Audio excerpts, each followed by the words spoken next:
Hi, I'm Stuart Small, founder of GForce Golf and inventor of the GForce Swing Trainer. In today's video we're going to be talking about hand path, what is it, what problems did it cause, how can you identify it and how to fix it. So we're going to go through it in 3D first so you can get a better understanding, and then we're going to come back outside and show you how you can work on a better hand path. Okay, we're looking at Garcia on the right here, and then we've got an amateur golfer on the left. We're looking at the hand path, which is the path the hands travel up on the backswing and then onto the downswing as well. What we can see with the amateur is the hand path works very much inside going back, so the hands are sort of following this path going back, which is inside, and then it'll loop over coming down and follow this path coming down, which is outside. You know, that's a typical over the top swing. And you can see the gap between the hands going back and the hands coming down. This is a wide gap between the hand path. So if we look at Garcia, it looks a lot different straight away. We can see the hand path is much closer together, very tight together, as I talk about. Garcia's hands, when they travel back, will go more vertically. And then when they come down, they'll shallow out coming down. And that's really what we're trying to do ideally. We're trying to get the hand path as close together as possible, up and down on a very similar line. Okay, what we're going to do as well is look at the position just before impact. So going to look about halfway down, and we're going to see where the hands are in relation to the body.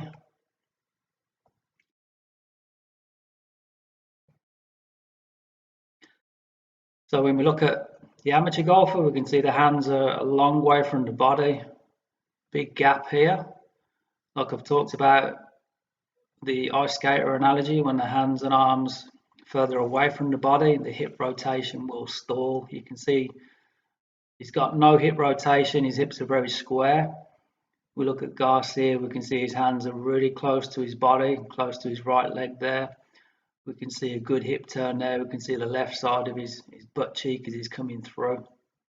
So because he's got his hands and arms much closer into his body, coming down into that delivery position, he's able to use the ice skater physics twirling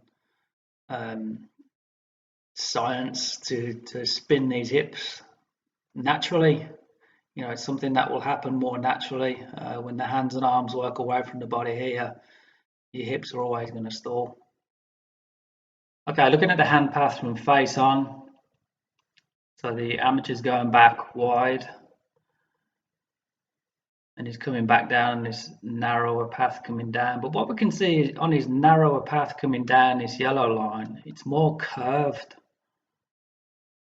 Okay, and he's actually releasing the club early. We can see his wrists when he transitions as he comes down, he loses this angle straight away. You know, he's losing all of his lag pretty quickly. Now when we look at Garcia, we can see him going back on this wide line here, this wide hand path. And then when he transitions, he's coming in nice and narrow. Again, we can see a much bigger gap here, so he's really tucking in a lot tighter on the way down. But what's really interesting here is we can see as he transitions and comes down, the hand path there is much steeper.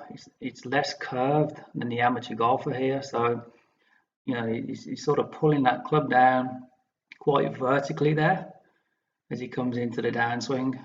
And then obviously we can see when we get them to sort of midway down, you know, we can see Garcia, hands close into the right thigh there. This amateur guy, his hands are outside his right thigh. He's lost all of his lag here. This angle here is straightened out a lot more. Garcia has still maintained it. Right arm, right elbow tucked into the right side. You know, again, the ice skater physics here, we can see a big gap here. So, you know, the wider arms, he's going to stall on his hip rotation. He's going to struggle to get out of the way. All right, let's go outside and check it out then. So what we can see with Sergio's hand path is it traces very close together. So it's going up and down on a very close tight knit line. okay? Whereas when you look at an amateur golfer, we tend to see the hand path will come too far in on the way back and then out on the way down. This also causes the hips to thrust forward. So you want to go and check out my previous video on how to stop thrusting your hips. So the hand path trace is very close together, up and down. Typically it's going to be, on the tour players, it's going to be more upright, more steeper going back, and then it will shallow a little bit coming down. That's ideally what you're trying to do. So if you want to improve your hand path, you definitely want to work on preventing your hips thrusting forward. In my previous video, you know, get a chair behind you on your backside, get your head against the wall, and then just without club arms crossed, pretend you got a club in your hands, and then just swing up and down and get a feeling of your hands sort of swinging more vertical going back, and then as you come down, shallowing coming down. So the other thing that we can see is the hand path is very wide to narrow. So as they go back, the hands are going back on a much wider arc, and then when they come down, they're actually tucking in a lot narrower. Now that's really important because you want to activate what I call the ice skater twirl physics. So I'll just show you a quick little clip of what I mean about that, and then we'll come back and talk about it a little bit more. Through years of tireless training, skaters must learn to understand and use angular momentum to become the best in their sport. Angular momentum is the product of a skater's moment of inertia and angular velocity and is represented by the letter L. When the skater is rotating with no net external torque acting on her, angular momentum is conserved. With her arms and leg outward, she increases her moment of inertia, which reduces her angular velocity. As she pulls her arms and leg inward, she is able to spin faster since her angular velocity increases while her moment of inertia decreases. And this is how skaters become champions. Okay, so now you can see how the ice skater can speed up by tucking their arms in closer together. The same is going to work in your golf swing. So if you get to the top, if you get a feeling of tucking and pulling your arm down and into your body, it's actually going to help your hips rotate out of the way for free. You know, it's going to be a lot easier to do. If you're coming down much wider, so if your hand path coming down is very wide and not narrow, it's actually going to stall your hip rotation. So when you stall, you'll tend to thrust your hips forward. You'll get really stuck on impact. You know, when you see an ice skater with their arms out, they're spinning a lot slower than they are when they're tucked in. So if you're coming down with your arms and your hands too far out, you're going to stall on your hip rotation, and you're not going to get out of the way. You're going to get really stuck in chicken wing. So your hand path is going to have a big effect on your swing path as well. Obviously, it's the last point of contact with the golf club. So typically, wherever your hands are going to be going, then the club's going to be following that as well. So if you're getting too far inside on the way back and then coming out on the way down, you're going to have that big out to in swing path. So it's important to get your hand path up and down on a consistent path, steep going back and shallow coming down. The other key thing is your left wrist position when you're coming down. So what you're going to see with all the tour players, you can see it with Garcia, as he's coming down, the left wrist is staying flat as he's coming down in towards his delivery position. Also, as he comes down, his hands are really close to his body here. So if you video yourself on camera, what you're probably going to see is when you're coming down is your hands are much further away from your body. And again, that's going to stall your hip rotation. It's going to cause your hips to thrust. So from the top of your swing, you've really got to feel like your hands are working down and close to your body. So you want to bring your hands, arms and club down first before your shoulders start to open out. So just get that feeling. You know, we've seen Justin Rose doing it from the top of his swing, pulling the arms and club down. We've seen Bryson DeChambeau doing the same movement as well. And then we can see in the video, in 3D, you'll see Garcia, where his hands are tucked close into the body. Now from there, keeping the butt against the chair, you can just rotate hard and square the club face up.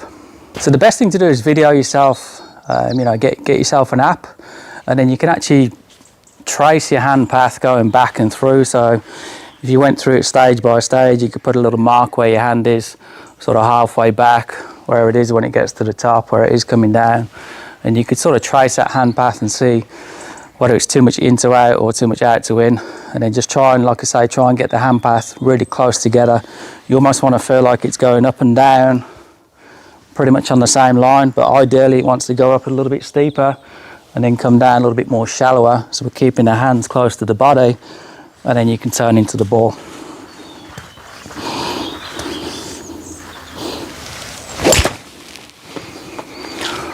One of the great things about the GForce swing trainer is if you do get your hand path a little bit too much into out and you start coming over the top, you're going to hit it a long way off to the right, because when you swing over the top or out to in, you're going to create a lot more force on the shaft. You're going to force the shaft to droop a lot more. Okay, every shaft does that, and it does it even more when you swing it over the top.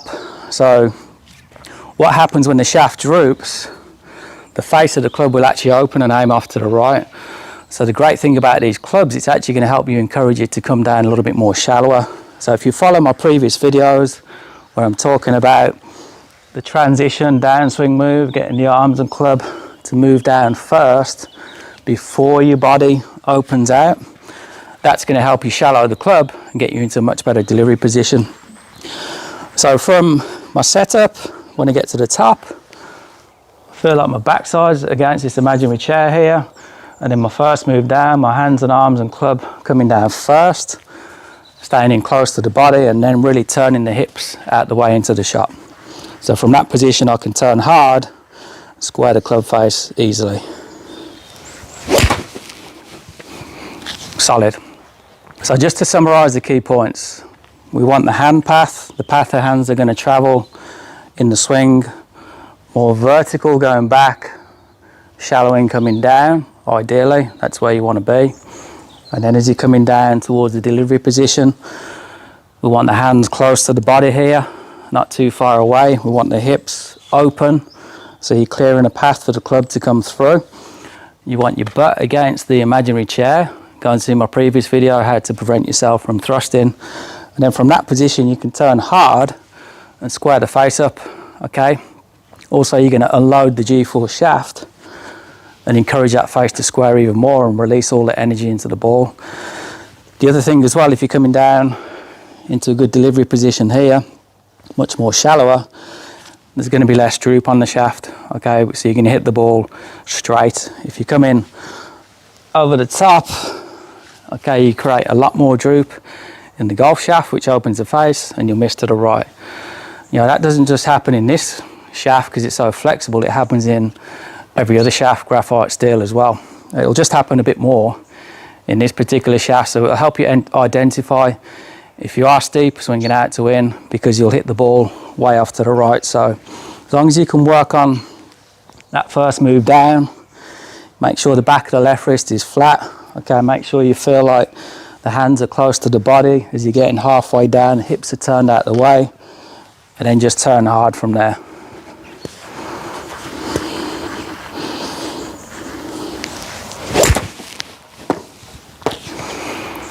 So go and give that a try. If you've got any questions, just pop them in the comments below and I'll do my best to answer those. And also subscribe to my YouTube channel where you're going to get these great videos, which I'm doing in 3D. I'm setting up a new lab. It's got a 3D system in there. So I'll be going into my virtual reality lab pretty soon to give you the best instruction on the market. Thanks for watching. I just caught the GForce Trainer 8. It's like the orange whip, only well made. You can hit shots with it, watch the ball fly. $100 said the first 20 go right. It'll train your rhythm, get your game back to where it used to be, and maybe where you never knew. Pick it up, give it a rip. You need another toy, not another tip.